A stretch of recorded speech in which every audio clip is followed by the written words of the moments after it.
we want to make sure that it is affordable to a point where even the local population can be able to get onto this aircraft so that we can take away the risks that are associated with going on the boats on a regular basis. There are almost hundreds of boats going back and forth from each of the islands coming to the mainland. So if we were to translate that into a regular flight service that goes from island to island, we would love to do that. So the farthest island at the moment, if you were to leave the mainland Kampala to go to the farthest island, it will take you, if you are going without stop, it will take you 2.5 to 3 days. That is without stop. But with storms and all that, people take 5 days or so. But to go from here to the farthest island, we can do that in 25-30 minutes. So the more people are exposed to the elements on the lake, that is where you get all these accidents that are happening. So that's what we want to take away, to say that if we can get that distance of 8 hours reduced to 20 minutes, you have no idea how much lives we will actually be saving through that. So we're hoping it will be a regular service. Very hard at the moment to tell you exactly how much it's going to be charged, but I can tell you that I have been on a boat from just Jinja to go to Lingila Island, and I have been charged to hire that boat nearly 500,000. And people are paying that amount of money for a dugout canoe to take you 1 hour into an island. And on this plane, there is absolutely no way you would be charging a seat for 500,000. So when we have 10 people on that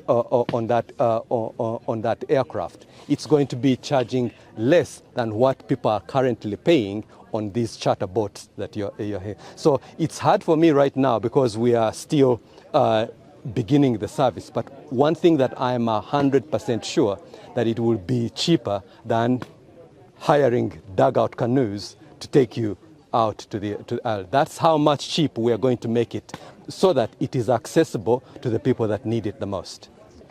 Seaplane operations are completely different from land operations. And under the Uganda Civil Aviation Authority, there aren't direct regulations that will govern how we operate on the lake, because it goes to how do you turn every landing point to it will be an aerodrome, it will be an airstrip.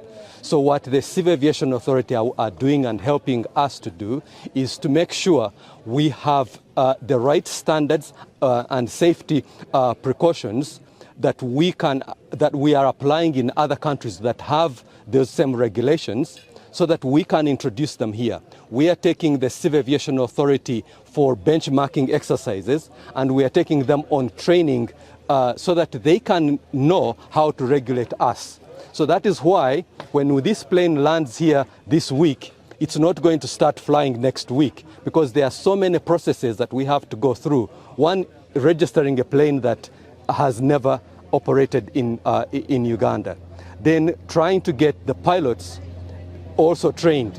Then getting the NEMA to approve, and even the Civil Aviation Authority to approve the water landing sites, so that we have to build on each of the islands. That is a process that could take a couple of months.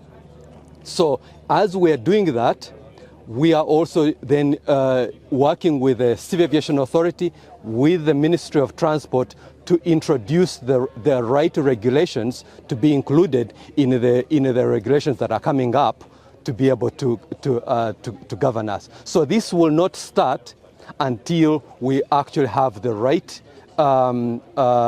personnel trained to be able to offer a safe operation. We are going to start with 6 islands. because the reason for that is that we need to, as we're saying, that there are no seaplane operations in Uganda right now. So we have to do what we call proof of concept operations.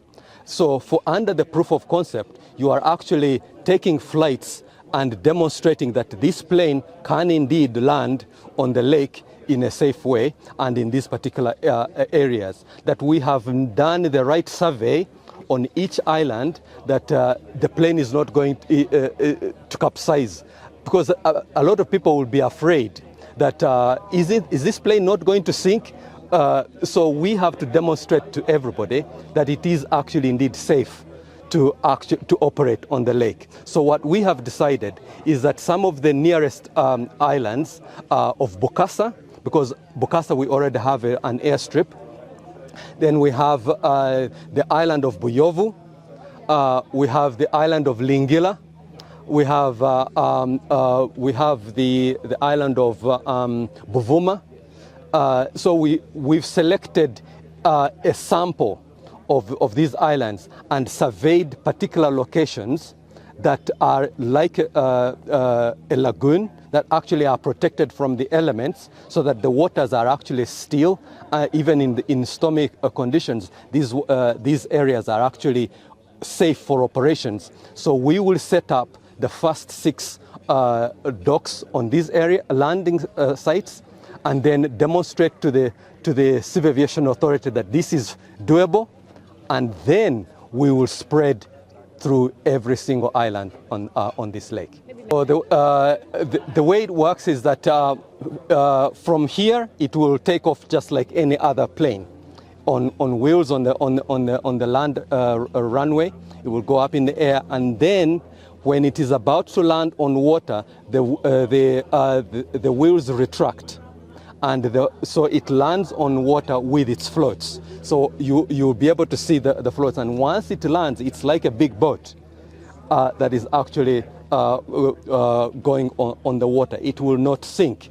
It will because of the floats, but because of its engine, it's then propelled directly to where you want it to go. It can carry up to 10 people.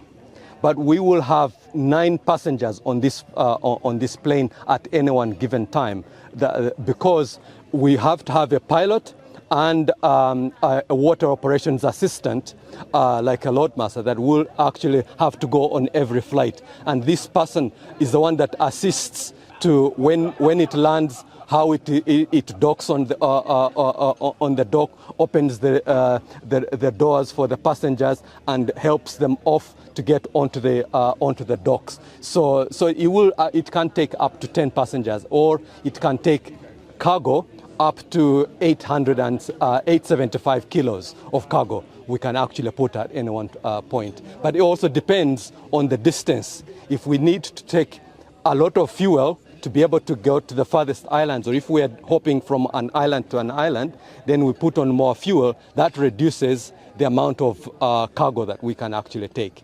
So that one of the reasons we are actually having this is that for us to be able to respond to emergencies that happen on the lake.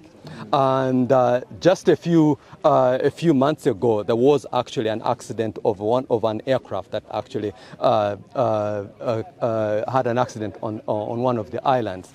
And the only way to get to them, or to even to recover that aircraft, is to go and dismantle it and put it on a boat and then bring it back here in pieces. But if we hear of something like that happening, in 10 minutes, we can actually be on the site. So we always hear of these big boats capsizing on the lake. So because of the network of that we are going to have on all the islands, we want to have communication with the people on the islands. So if there was an accident, what we want to see is that could we be informed? And then we can respond very quickly. The quicker we can respond to that kind of emergency, the more lives we can actually be able to save. So this is not just to provide services, but it will provide emergency operations where that is needed. This airplane behind us is a Cessna Caravan. It's the type that we fly in many places around the world. So the airframe is the same. The engine is a slightly bigger version, more powerful version than we have on most of our aircraft, which makes it possible for us to take off of water. And that's the difference for us. In the airplane, in the air, it's an airplane. Flies like an airplane, behaves like an airplane. Any pilot could fly it. Once it touches down on the water, that's where things get very interesting. That's where your workload increases much more. And that's what makes this one different, of course. It has the ability to both touch down on land and on water. So as you can see behind us, there are special stairs that we use to assist passengers to climb in and out of the aircraft. The crew has a special set of stairs inside the float that they can access the cockpit. And then on water, of course, it's floating low in the water. So we use a floating dock system that we can taxi beside, attach our plane with ropes to the side of the dock, and then passengers can easily move in and out of the aircraft with the stairs that are fixed to the side of the floats. It's touching down at the same speed as our land planes, so which is about 130, 140 kilometers per hour when it touches the water. But then it slows down very quickly. The water provides significant drag, significant resistance, which is a benefit for landing because you slow down quite quickly. But of course, it's a detriment for takeoff because you have to overcome a lot of drag before the airplane can really start flying. So the distance to take off is much greater than you will have with the land airplane, and that's why we have the bigger engine with the greater horsepower. So we have 2 pilots who are designated now to fly this airplane, and they will be trained by our very, very experienced pilot who has been operating an amphibious plane like this in Bangladesh for over 20 years. He's now also flying in Papua New Guinea. So he will come, he will train us, and then we'll grow from there. So we will build floating docks, which will be positioned very close to the shoreline where we want to reach. And the airplane will be able to taxi right beside the dock. It will tie in. It will still require boats to carry the people the last maybe 30 meters or so to the dock or to the shore. But that's the system. It's a floating dock system. For almost over 100 years, we have not had such landings. And for us as a government, the Act relied much on water transport. Water transport, we looked at the boats, the ships, the ferries. But now we have to re-amend our Act to ensure we bring in the proper operation of the aircraft. That's the aviation law. We shall bring it, and we hope this will not take us a lot. We already have the law in place, but once we have aircrafts landing, because for them, they can land anywhere. Like the other one, which I told 19th centuries, but now we have to amend the Act. We give them what we call proper routes on the lake. Because I've got fisheries who are using their canoes, we have got ferries, we have got ships. So we must bring this law specifically favoring the aircraft people, the aviation sector. Also at the same time, this very law favoring the fisheries community. Also this very law favoring those who are operating ships and the ferries on Lake Victoria. So this will not take us long. Civil Aviation Authority have already started on it. And once we have all the necessary things available, it can take us like 1 month or 2 months for it to be approved by Parliament. We shall begin with Cabinet, then we take also to Parliament to come in place. We have the law, but we have to re-amend it so that we work together. The Civil Aviation Authority with the aircrafts, the fisheries community, the ferries.